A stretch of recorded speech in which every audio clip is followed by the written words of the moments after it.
JSW MG Motor India is set to launch their biggest car so far in the Indian market, presenting the M9 MPV.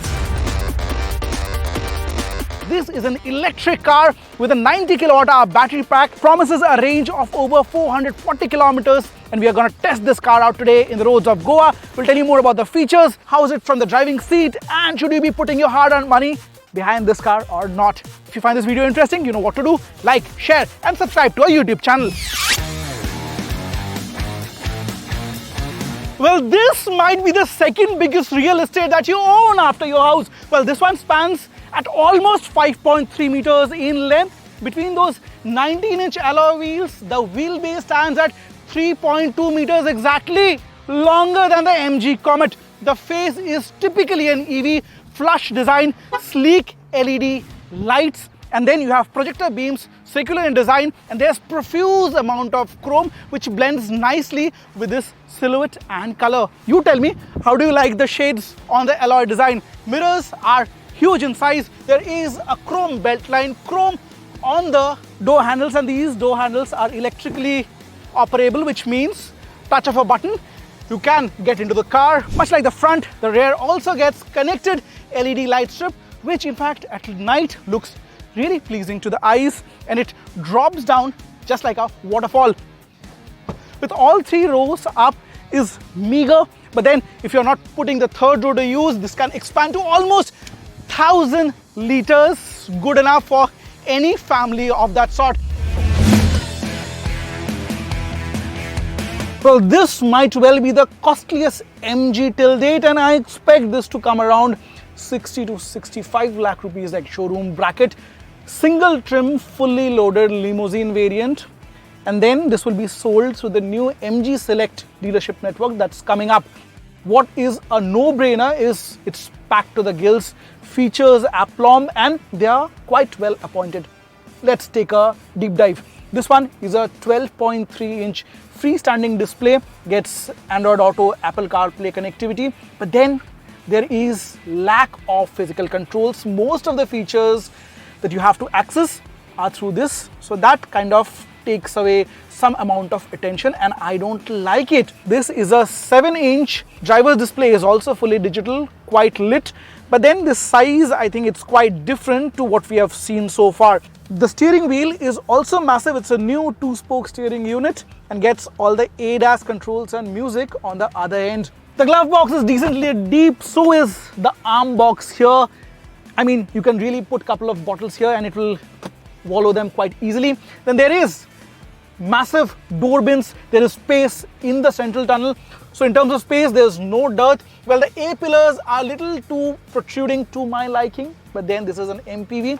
The stance is quite upright and I have clear view of the road in front of me. You have this DVR setup, which means it's a digital unit. It has a projection of what's behind you. It gets a 13-speaker JBL stereo, wireless charging, 3-zone climate control, ambient lighting, 2-pane sunroof. The front one is small, but then an expansive one which covers almost the second and the third row.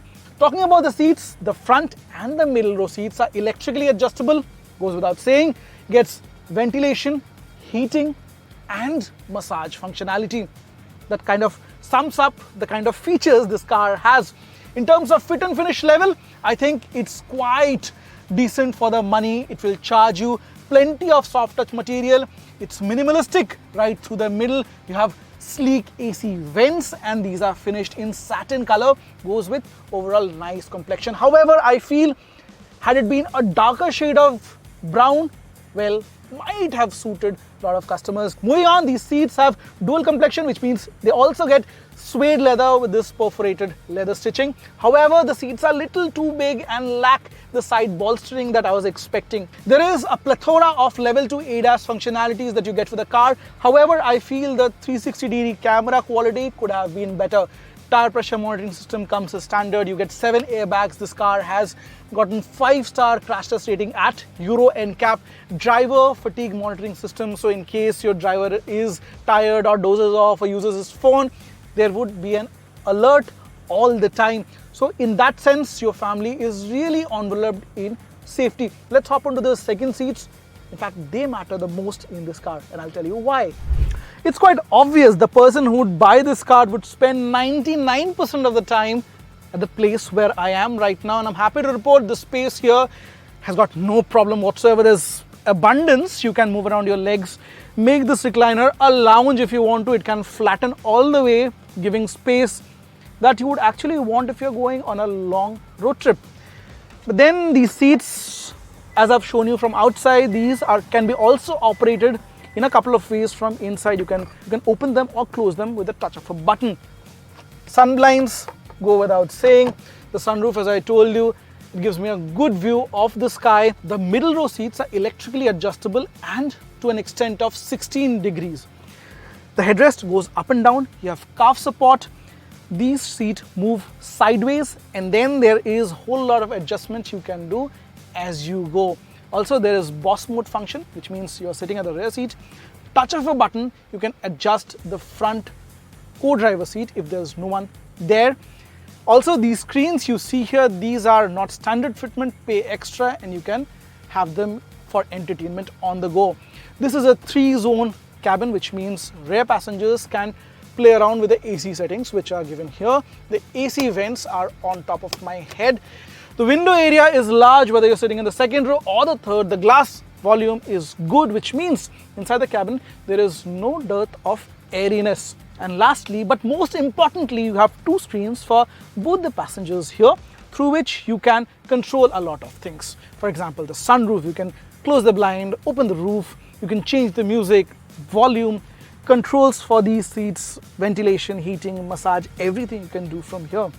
Time to hop onto the third row and tell you if that's equally comfortable or not. The answer to that is hell yes. I mean, if I'm seated here, I don't mind spending long hours. There's enough headroom, even if you're 6 feet tall. The space on offer to move my legs, that can put a lot of hatchbacks and sedans to shame. However, a bit of a miss, or rather I would say it could have been fixed quite easily, is the under thigh support. A little bit of extra padding here could have made a whole world different. Couple of adjustable headrests here. You have a button through which you can move around the middle row seats to make your way in or out of the third row. In terms of conveniences, you have dedicated AC vents, couple of USB charging points, and there is a part of the stereo system for the third row passengers as well. And I don't find claustrophobic here because I've got massive window area out here, which means it's always airy, fresh inside the third row as well.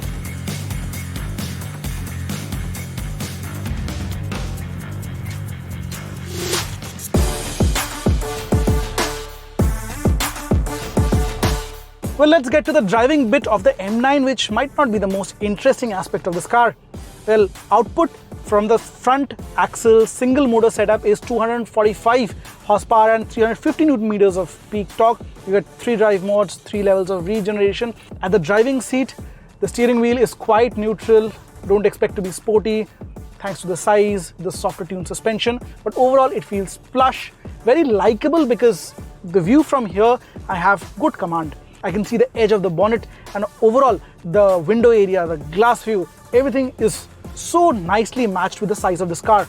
In terms of range, it gets a 90 kilowatt-hour battery pack, which promises 430 kilometers to a single charge. That's WLTP cycle. In India, the certification is still due, but on a single charge, expect 380 kilometers or thereabouts on a single charge, which should be fair enough for a car of this size.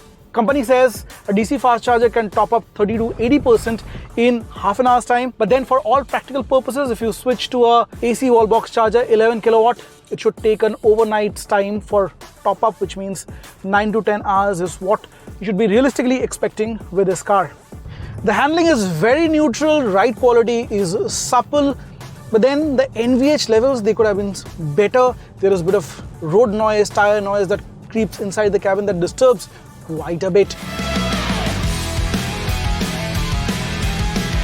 Guys and girls, thank you for your patience. That was MG's largest in the portfolio, the M9 electric MPV, which I think should be in the market in a couple of months from now, and the price should start at 60 lakh rupees ex showroom. Features, the list is long, but then the comfort could have been slightly better. I don't complain much because this is one of its kind. What are your thoughts? I'd love to know in the comments box below. Thank you for watching this video till the end. Like, share and subscribe to our YouTube channel.